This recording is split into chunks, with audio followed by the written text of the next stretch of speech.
My name is John and my beloved wife's name is Grace, and we're both 34 years old.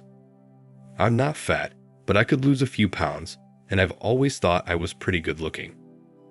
I had several girlfriends in college and never had a problem attracting the opposite sex, but all of that stopped when I met my future wife during my freshman year of college.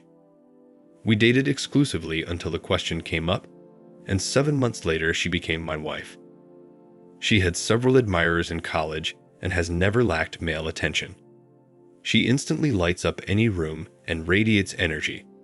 Her playful personality is all admiration. I thought we were the perfect couple because we enjoyed spending time together. However, the only problem is that we don't see each other enough to spend as much time as we need to. I am a systems analyst at a large IT company, and she is a registered nurse in the orthopedic department of a large hospital. I usually work 9 hours, 6 days a week, although sometimes I have to stay late if I'm working on a complex or time-sensitive problem. Because of our work hours, we only see each other on weekends. When Grace works the day's shift, we see each other at night, but she's always so tired that she goes to bed by 10, which is shortly after arriving home. We try to make up for the lack of intimacy on the weekends. We often discuss fantasies, and we both agreed that fantasies should be just that, fantasies. She was everything I needed, and she assured me that I was the love of her life. I had no time for cheating, and she knows my feelings about cheating. I just wouldn't tolerate it. She works 4 days a week for 13 hours. Monday through Thursday, alternating shifts every 4 weeks. Shifts are usually 7 to 8, day or night.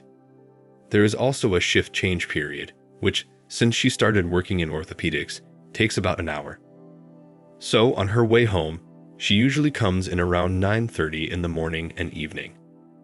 For the last 2 years, I've been asking her to get a permanent job, but she loves what she does and didn't want to change jobs. So we just put up with her unsociable hours. When we first got married, we both had student loans and agreed that we should pay them off before starting a family. When the loans were paid off, we decided to put off having children until we were comfortably settled in a nice house and neighborhood. 3 years ago, we reached that goal and concluded that it was time for her to get pregnant. Except she didn't. Today was Monday, and I left work early, thinking I had the flu. I texted my wife that I was going home sick, and she replied that I needed to take flu medicine. I asked her what kind of medication and where can I find it. She replied, Tamiflu, and it was in the medicine container and the second drawer under her dressing table in our bathroom. I simply replied, okay, and went home. Once home, I went into our master bath to look for her medication and instead found something else. I searched the drawer she indicated and found nothing labeled Tamiflu. I opened the top drawer and found flu medicine in there, as well as a foil packet of birth control pills. She had already taken the one labeled for today. I was completely shocked. She had promised me that she had given up the pill over 3 years ago. We had been trying to have a baby for the past 3 years without success. My wife just told me that we were unlucky with our work schedule and sooner or later, our schedule would coincide with her period. In spring, I decided enough was enough and we both got tested.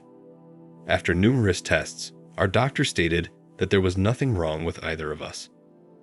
I look at the foil packet of pills and wonder if it's an old packet, but realize that the days of the pills corresponded to the month and the correct pill for today had already been taken out. Today was Tuesday, the 18th of the month, and 18 pills had been taken, including today's. They were expiring in 2 years, so they must have been refilled recently. Simultaneously, I scrolled through several different scenarios in my mind.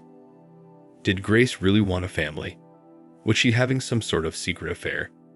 Did she have health problems I didn't know about? Why did she lie to me? Our bodies weren't getting any younger, and the longer we put off starting a family, the harder it would be. How would I approach her? I took Tamiflu and disappeared into bed. Next thing I know, Grace is shaking me, asking how I'm feeling and if I need anything. I feel better and no, I don't need anything. I actually felt bad that she didn't share anything with me, but she didn't say anything. I watched her as she obviously thought I had passed out again. Undressed to take a shower, and it seemed to me that some parts of her body were reddening. Suddenly, I realized that she must have had an affair after her shift before she came home. When she worked in the other department, her shift change took less than 10 minutes. Why should it take an hour now? She didn't close the bathroom door, and I walked over to where I could watch her reflection in the full-length mirror in the bathroom. I thought she had spent an ungodly amount of time tidying herself up. Was this a regular thing? I had no idea because I had never watched her before. She undressed in our bedroom, and her clothes lay where she had left them. I picked up her undies, and yes, they were still wet. I returned it under her robe and went back to bed. I was angry without words. Up to this point in my life, I thought everything was perfect. Now I wasn't so sure. Next to me, Grace had acted like the perfect wife. However, I realized that there had to be a side to her that I didn't realize. I needed more information. She came back into the bedroom from the shower and got into bed with me. I had never been in bed at this time of night. She didn't even try to hug or comfort me, and I stayed on my side. She was gone long before I woke up the next morning. I called my boss and told him I had the flu. I had a bunch of sick days and needed some free time to figure out what to do. One of my best college friends had become a lawyer, so I called him and asked for advice. I soon learned that we had a no-fault state, and since we had no children, we only had to split our assets 50-50. The biggest thing was our house, which had accumulated some equity that needed to be sold and the proceeds divided. My friend agreed to represent me if I decided to file a lawsuit. He assured me it was a slam dunk. At 8 o'clock that evening, I parked outside Grace's car to follow her. We both have iPhones, and I checked her location with the Find My Phone app and determined that she was still in the orthopedic ward. After 10 minutes, I realized she was on her way, so I called the ortho and asked to speak to her, but was informed that her shift was over and she had left. I realized that she had lied to me about the shift change period, which was actually only 10 minutes or less. I continued to watch the app on my phone and realized that the blue dot had stopped in an area that was unfamiliar to me, but still within the hospital complex. I got out of the car and decided to find her phone. It wasn't as easy as it looked. I found a place, but the wrong floor. Finally, after at least 20 minutes, I found myself outside one of the rooms used by doctors to rest when they work long shifts. Inside, I could hear the sounds of lovemaking. I needed to hide to see who came out of the room, and I managed to find an open janitor's closet about 50 feet away. After about 20 minutes, Grace came out of the room and headed toward the garage. A few minutes later, a man came out. After a while, he locked the door. I walked up to him and asked for directions, which he graciously provided. He was a few inches taller than me and looked like a Greek god. I looked at his name tag and recognized his name, Dr. William. I needed a plan. I called my supervisor at home and explained that yes, I had the flu, but there was an urgent personal family issue, and I needed some personal time to deal with it. He understood this as he had been involved in a terrible divorce himself a year ago. He said to take as much time as I needed, but keep him informed so he could cover. I then called my friend, Max the lawyer, and told him that I wanted Grace to be serviced since she had left the house after sex on Thursday night. He said he could arrange that and asked if he could help with anything else. I didn't know what else I needed to do, so he offered to split our money and canceled the credit cards. Did I have any plans after I left her? Was there anywhere for me to go? I tried to deal with things as they arose and admitted that I hadn't gotten that far. He told me to come to his office first thing the next morning. Max had done this several times, and he had a checklist of things for me to do. He even had a list of hotels with reasonable weekly rates. I had a few things to do, starting with contacting a transportation company to schedule a small shipment to be delivered the next morning. I planned to just put my stuff in storage until I found a more permanent place to live. Next stop was the bank, where I withdrew half of all our accounts and canceled our credit cards. I reinstated the accounts in my name only and ordered new credit cards. I then called and disconnected her cell phone at midnight after I was served. That evening, I was sitting in my computer room saving files that I might need in the next few weeks when Grace came home on time at 9:30. We exchanged greetings, then she went to shower and went to bed. I also went to bed early, very early, as I had a busy day ahead of me. She never once noticed when I went to bed. I didn't notice at all how cold she had become. The next morning, she left the house early, and the movers arrived at 9 sharp. I had a list of things to take with me and stickers on everything that needed to be packed. My car was packed with suitcases and computer equipment that I would need for work when the movers were done. I went out and bought one black rose because it symbolizes death and leaving, and also indicates major changes or upheaval in the future. In this sense, a black rose also means the death of old habits and old order.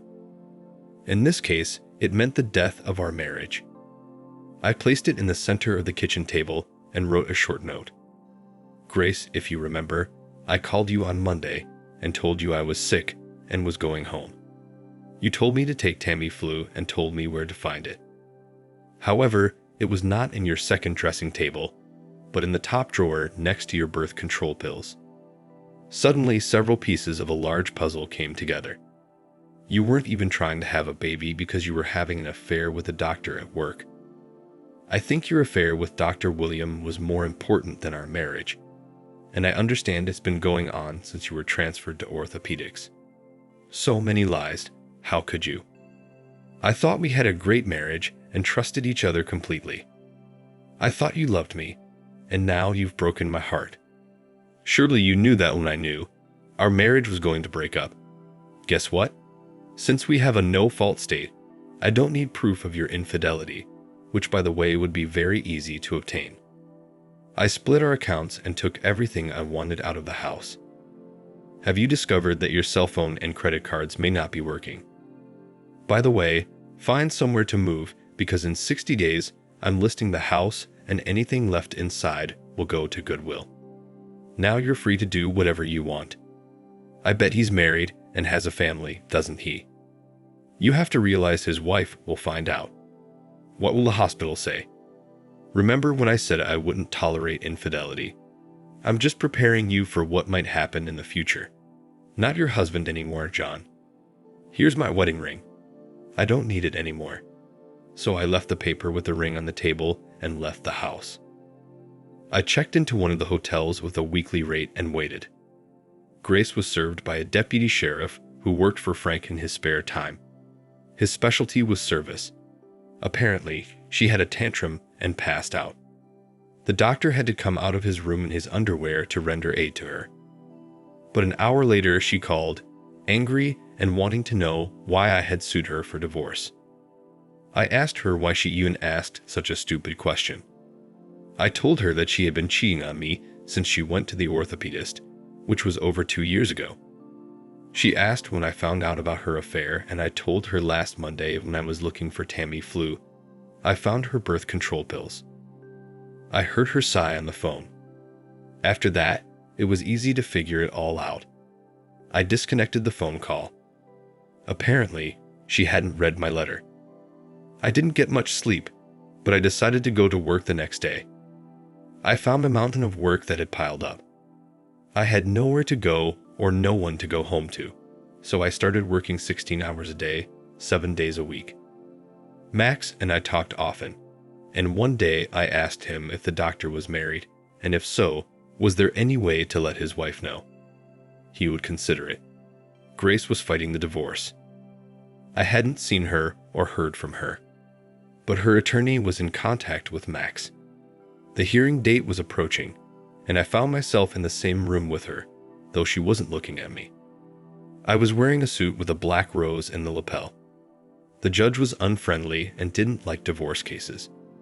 Grace wanted us to go to counseling, and Max asked what was the point since she had been having an affair for a while. I'd bluntly told the judge that I would not attend any court-ordered counseling.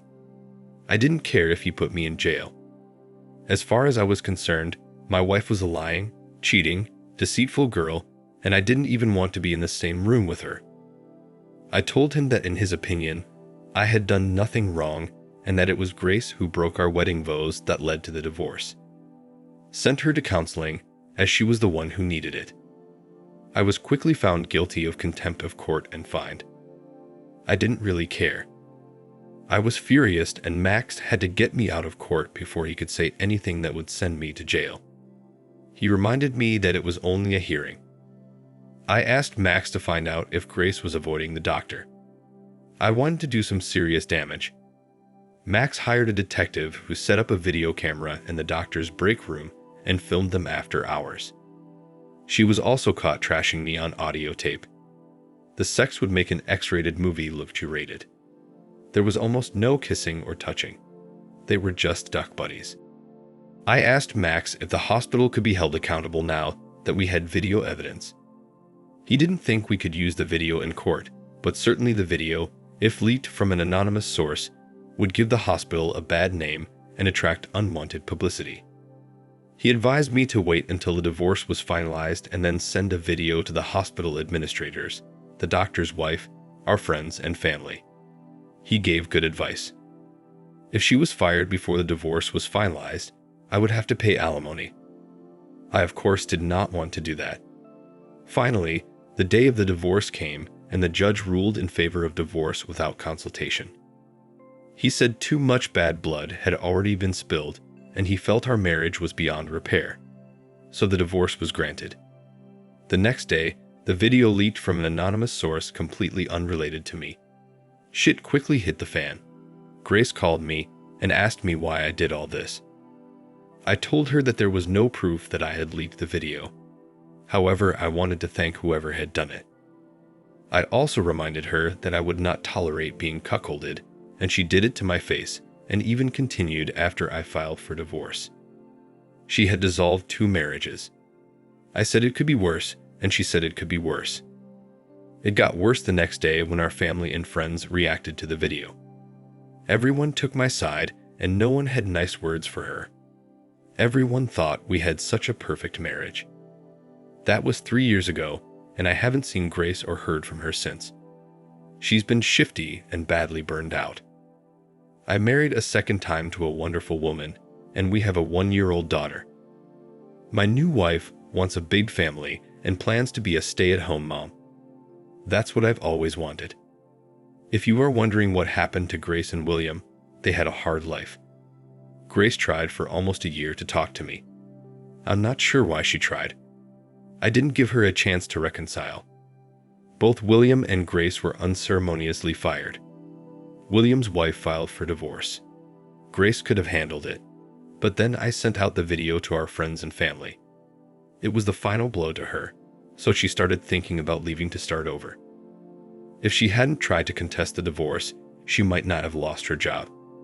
Grace didn't want a divorce, so she sought counseling, but I got very angry and she lost the case in court. Her second mistake was that she continued to date William and have sex with him. I did a very smart thing by waiting until our divorce was finalized before sending out the video. If I had sent out the video before our divorce and she was fired, I would have had to pay alimony. Eventually, Grace, feeling completely ashamed and humiliated, she moved to Oklahoma City and found work as a nurse in a doctor's office. She may be trying to get her life together, and I hope she has learned her lesson. Thank you for watching. Like, comment, and subscribe if you enjoyed the video. Until next time, I'll see you again. Take care.